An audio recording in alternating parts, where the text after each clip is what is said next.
Hello and welcome to our programme Q&A, which will cover the MSc in Science Communications. We've got a panel here and we've got our programme lead as well as some current students, so they're going to hopefully answer any questions you have about the MSc. We are recording this session, so it will be shared afterwards for you to watch back.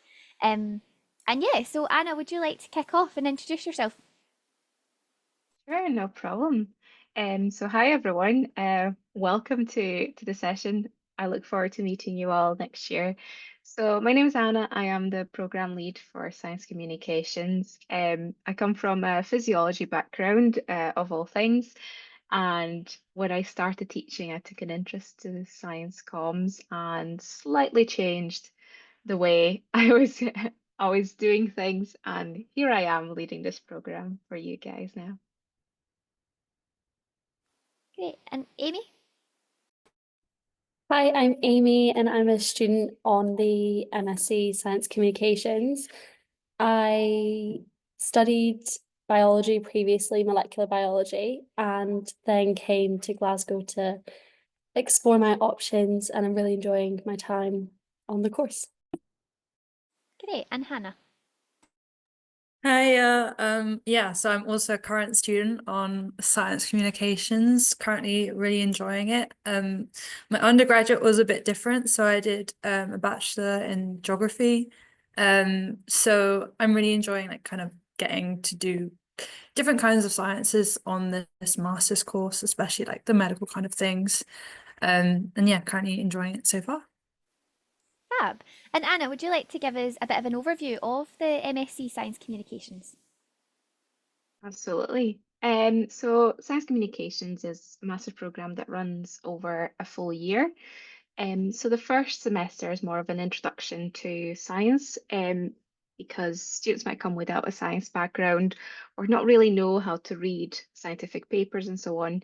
So I tried to provide that background, a little bit of how do I read science, how do I critique a paper, how do I check that everything that I've read is correct, and so on.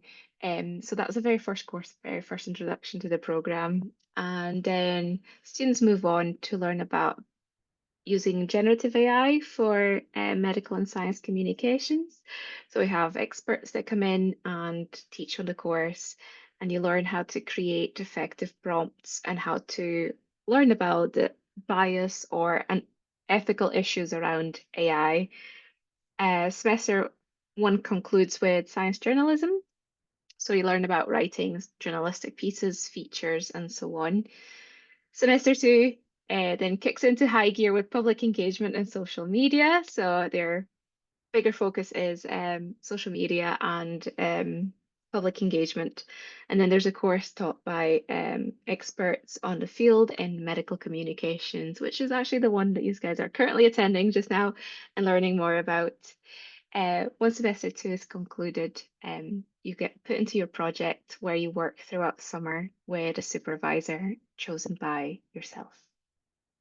Great. And maybe Amy and Hannah, you could answer this, but how have you found the transition from undergrad to postgraduate study, especially because you have both got different backgrounds, so it'll be interesting to hear if it's similar for you both. Amy, do you want to go first?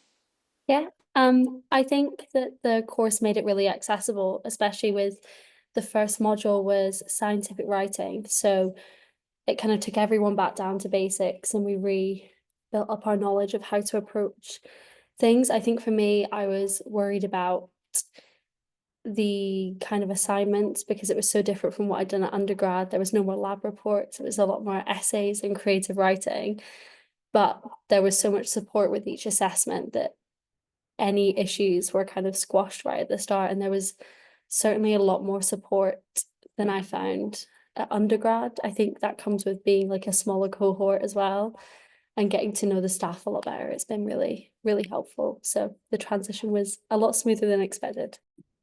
And what about yourself, Hannah? Yeah, so I really came into it like slightly unsure of what to expect, but definitely have 100% been supported at every step of the way. And every single person on our course currently have come from non-scientific backgrounds. Some people have done like cell biology. There's a whole like wide range of different people and characters on our course. So everybody's got their different expertise, and it's one of those courses that can kind of like drawing different skills from different disciplines. So because coming into it, I was slightly intimidated by some of the like medical things in particular, but I've just quite enjoyed it, and I'm quite like an inquisitive person anyway. So as long as you're open to learning things, and yeah, the support you get is really good. So yeah. Great. And it's sort of been mentioned, but what sort of assessments do sort of take place during the MSc? So we have a variety, to be honest, and these guys are well into it, so they'll know more about how the assessments feel than I do. But includes, so at the very start, you start with something you might know from your previous degree. So literature reviews are what we start with. But then you have assessments on how to create a prompt for ChatGPT and how to critique it and how to improve it.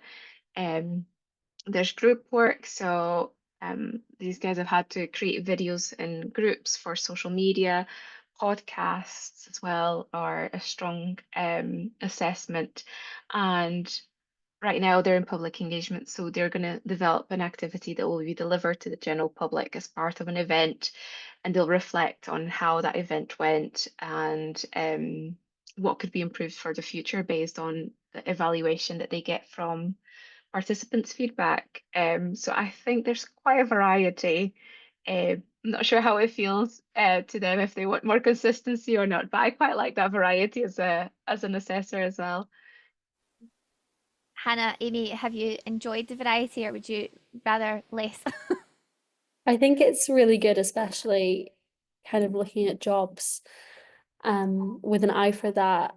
It's really easy to take off a lot of the things and skills they're looking for with the wide array of assessments. Like, I'd never done video editing or audio editing before, and I don't really think I would have ever come into that as an opportunity if it wasn't for this course.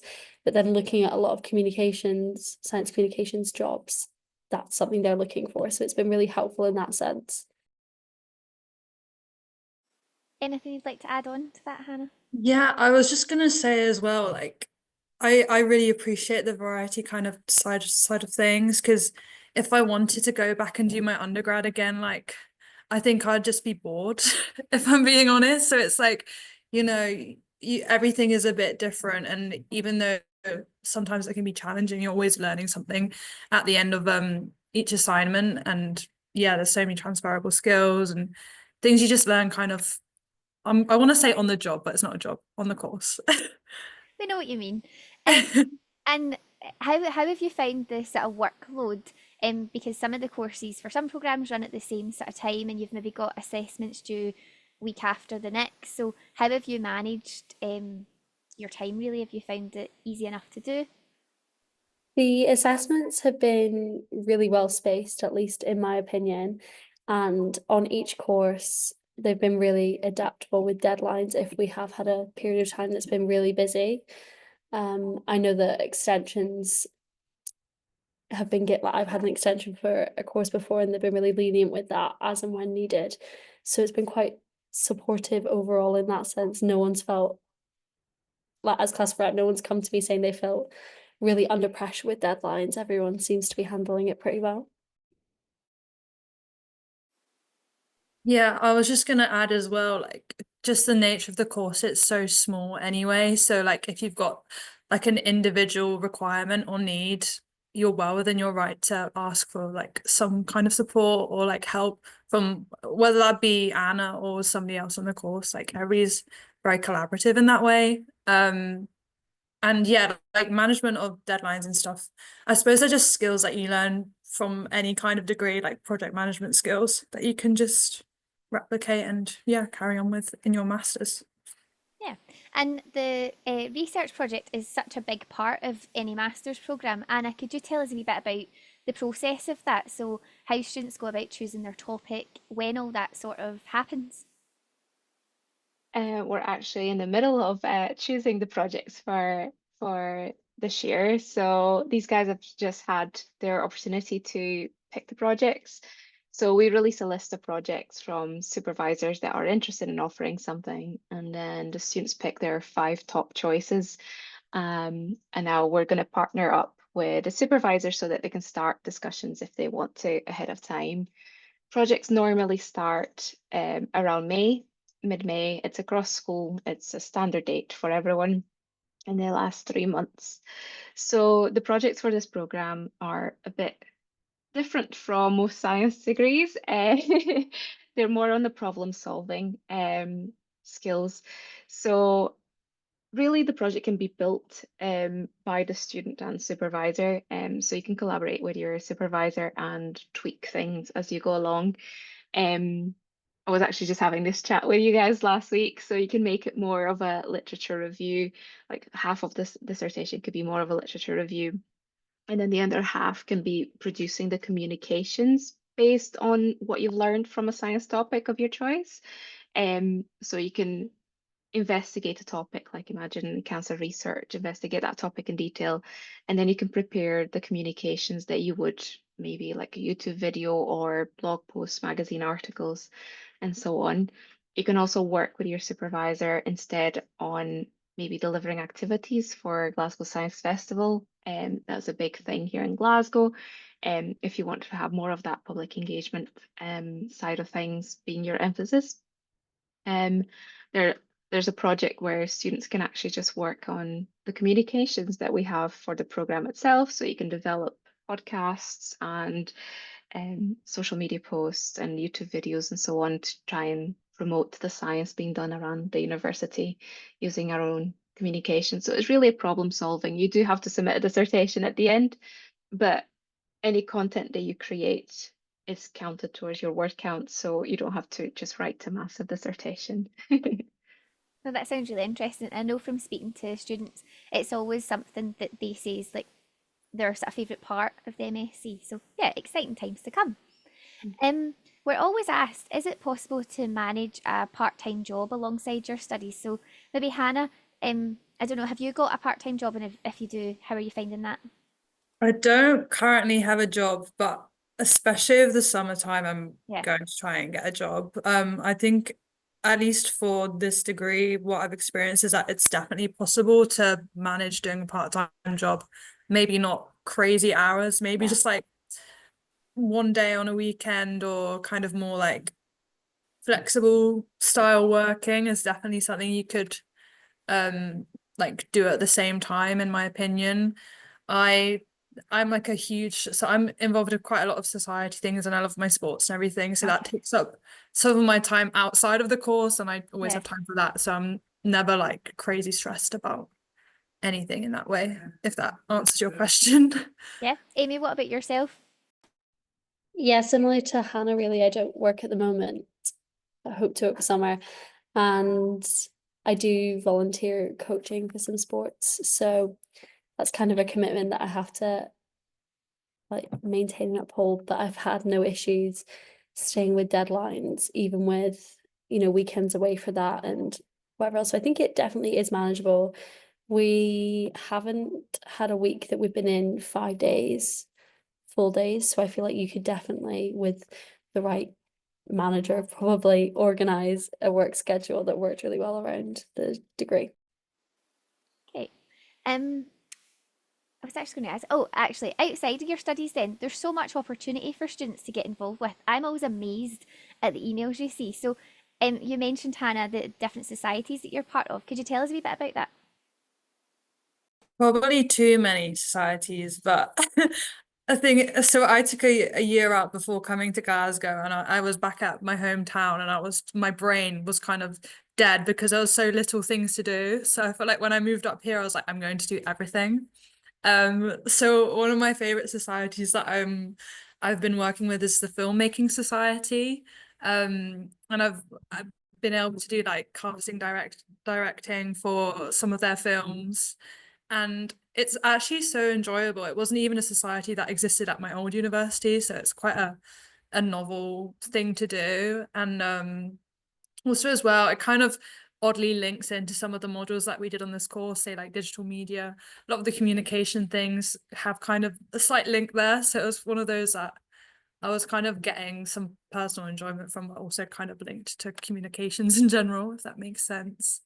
And then I do tennis as well. It's just a sport I love doing. So yeah. Great, sounds like you're busy. Yeah. Amy, what about yourself? Have you joined any of the societies? I've actually not joined any during my postgrad. I was really involved during my undergrad, so I definitely recommend. But I'm involved in sports out with the uni now, so unfortunately didn't have time. I think that's it, isn't it? Just finding the time to take part in all the stuff that's going on.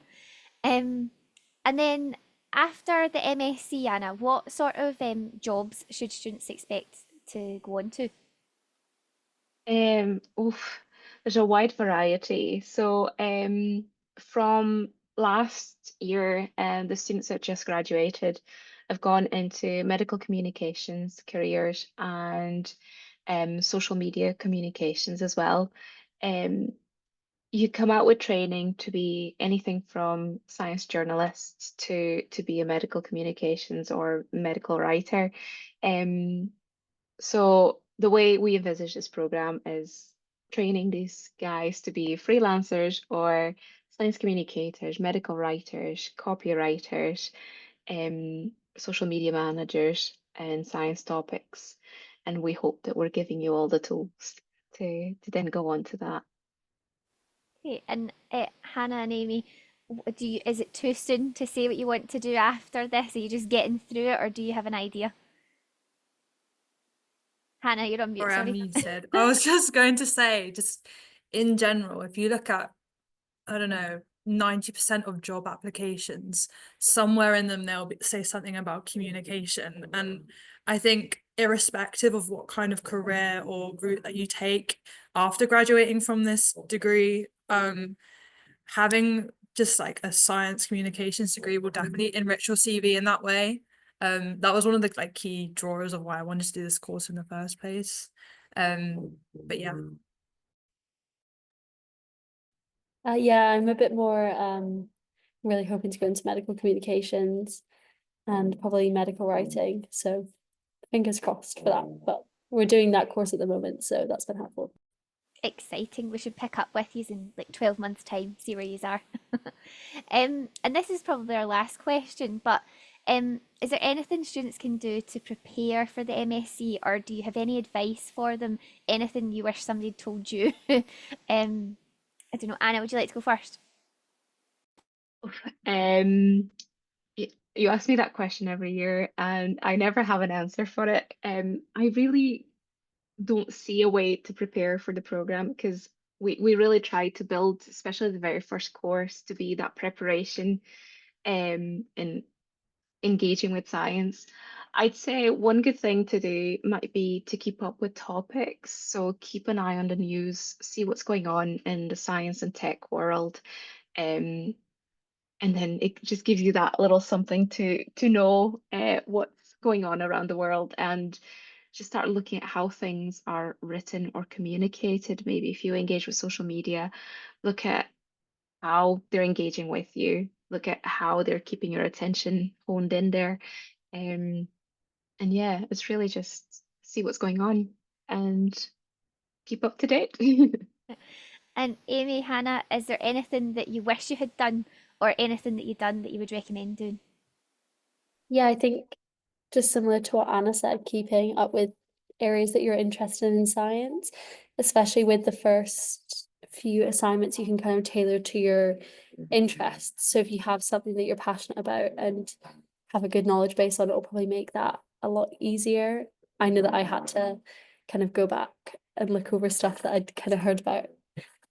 Whereas I wish I kept on top of it more. And yeah, I think just being open to be kind of like active in class and meet everyone on your course. Like there was a lot of opportunity to kind of get to know everyone. So that was to just be open-minded. Yeah.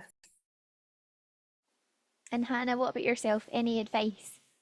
I was just going to say, like, especially for courses like science journalism and like digital media, just keeping an eye on content that's produced by scientific communicators. So whether that be on LinkedIn, Instagram, or TikTok, just seeing, oh, what do you like about these forms of content? What do you dislike about them? You don't really need to like know why, just kind of have a feel for the scientific content that's out there and what's happening in the world. Very similar to what the others have just said, but I think that'll be very beneficial. Yeah, so you don't have to stress about it. Just on your phone, look out for these things, and then you're sorted. Well, I think that's a nice place to leave it there. Thanks very much for taking time out of your day. I know you've all got a lot on, so it's been really lovely to chat to you. If anybody watching this back has got any questions, don't panic. You can still get in touch. The program administrator email address is on the program webpage. So if you do need anything further, just get in touch, and we'll direct you to the right place. So thanks again for joining us, and hopefully we'll see you all come September time. Thank you. Bye bye. Bye.